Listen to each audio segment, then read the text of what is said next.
Hi guys, Jeff here from TaT. Just to let everyone know, all our regular readers and members, that issue 102, the last one for 2024, is hitting the streets now and should be in your letterboxes any day now. So a big thank you to our cover sponsor again, BG, in particular to their Friggy clean of cleaning evaporators, etc. A great read there. Our normal articles, etc. We've got Frank Massey with some article on some EV components. Jack and Sam again, a great article. Jason done a great article on in-tank fuel filters, so a great read there.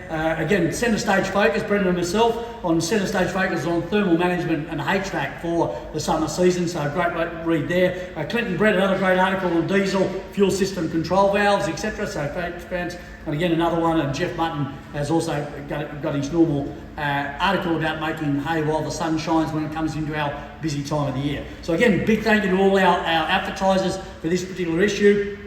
Again, a great read. Hopefully you all get a good amount of enjoyment out of it. Our repair solutions are in there as well, our normal 4 pages of repair solutions, etc. So look forward to your copy. Have a good read of it, and we'll see you next time.